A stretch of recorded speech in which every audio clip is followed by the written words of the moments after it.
Hello, my name is Joe Lembo, one of the assistant naturalists for Hendricks County Parks and Recreation. Thank you for joining me for another Animal Tales video. This month's Animal Tales is snails.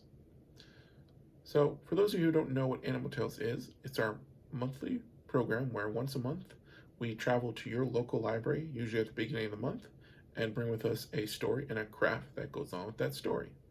Usually it's going to be about an animal, but it could be about a tree or a plant. And for those of you who have been following along, you might have noticed the background is different. And that's because I am filming from McLeod Nature Center.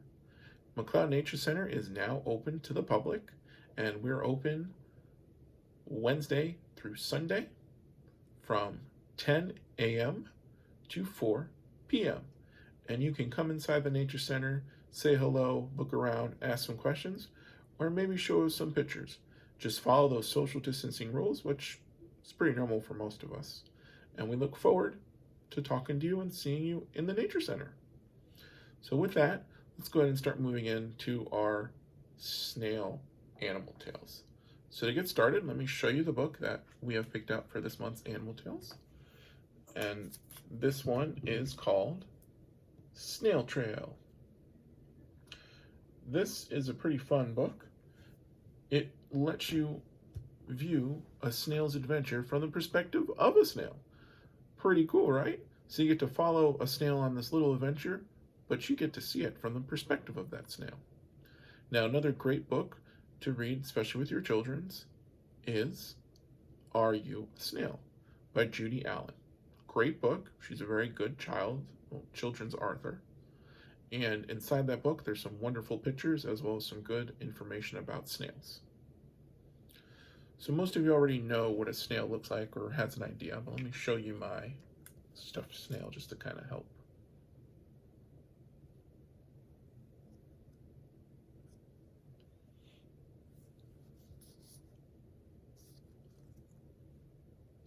Pretty cool looking fella. Little awesome eye stalks there. So if I were to ask you to describe to me a snail, most of you would probably say they're slimy. You're not wrong, they are slimy. And slime plays a very important role for our snails, and we'll talk a little bit about that as we learn a little bit more about our snails. So to get started though, let's learn a little bit more about the snail's body itself.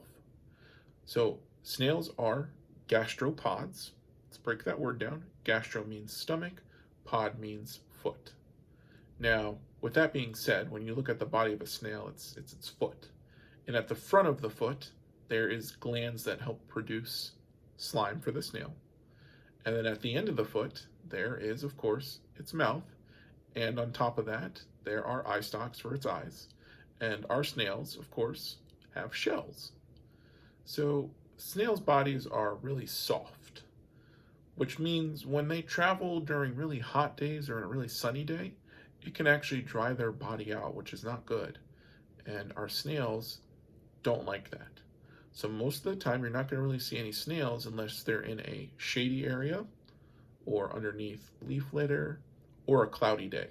That's where you're more likely to spot the snails. However, the slime that snails do produce can help in protecting their skin from drying out too quickly. But, like I said before, they don't really want to travel much on a really hot, sunny day. They want it to be nice and cool and shady. The snail secretes slime that will help protect its body in numerous ways. One of the coolest things it can do is it can actually pull its body into its shell. And when it's inside its shell, it can release slime that will plug up the entrance or the holes for the shell, so they're completely sealed in and it keeps the moisture in, which is good. That's what our snail wants because they want to stay nice and moist. The slime can also help the snail get around. So most of the time when people see snails, it's usually because they spot like a slime trail, nice little silvery stuff moving on their stuff or on the ground or across surfaces. And that is from the slime that the snail is producing. What happens is when they produce this slime, they can create a suction between their body and whatever their slime is attached to.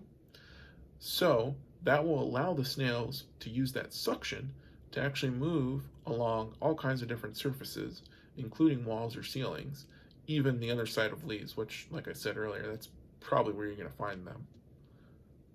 It also kind of gives them a layer of protection against a little bit of rough terrain or vines or soil that's kind of rocky. There has been even suggestions, which I'll put in the link here once this video goes up, that it can help them prevent injury from moving on the edge of a razor blade. It's interesting. Very fascinating that an animal can create a coat of slime that protects it from getting hurt on a razor blade. Who would have thought?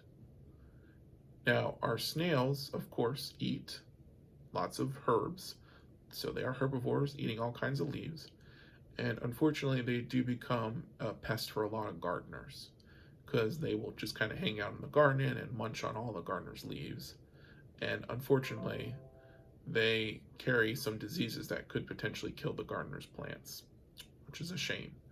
But depending on how the gardener wants to go about it, there's all kinds of resources out there to help you manage snails in your garden. You can look that up online.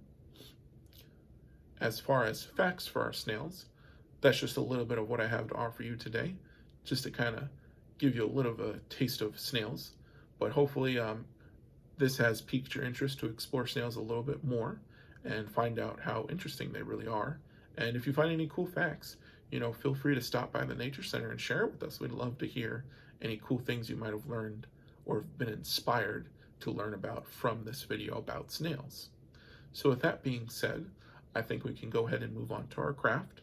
And for our craft, we're making egg carton snails. How cool is that? Pretty easy craft. All you need is an egg carton, a pipe cleaner, 2 things for eyes, and some glue, and that's it, as well as paint if you want to paint your snail. Our snail was painted kind of a brownish red color, but you don't have to paint it that color. You can paint it whatever color you want. It is your snail. Or don't paint it at all. Now, to make the snail's body, we're going to be using a pipe cleaner. So take your long piece of pipe cleaner here. You just need one. And what you're going to do is you're going to take one end, about a 2-inch fold here, on side your pipe cleaner, and then you're going to do it on the other side as well, and then bend that over, so that way you kind of have something like this. Once you have that, you'll take this end of your pipe cleaner and you'll wrap it around your V, just like this, so that way you can get a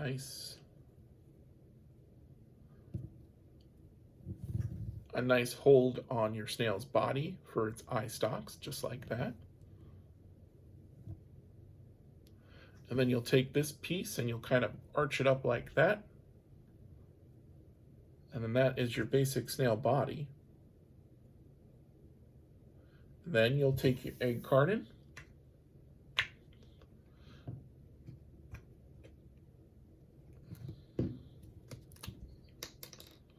and then you'll put a little bit of glue inside that egg carton here, so that way it can attach. And I'm using tacky glue. Tacky glue is a good glue choice for this. So you can also use a glue gun. There we go. Now that my glue is on there, you'll take your egg carton and you'll just attach it like so. And then of course, you'll let it dry. And then, while it's drying, you can wait for that and put on your eyes. Put one eye there.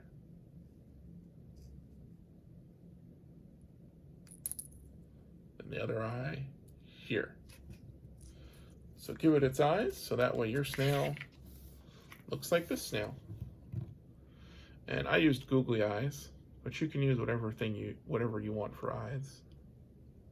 You can color on there, you can use more pipe cleaners, you can use any circular items you have, anything like that. Well, thank you guys for joining me for another Animal Tales video. I hope you learned some more about snails and a fun little animal craft for snails. Please come and see us at the Nature Center. If you have any cool photos of your completely done snail craft, please post that in the comments below so everybody can see. And thank you again. We hope to see you soon at McLeod Nature Park and other Hendricks County Parks and Recreation parks.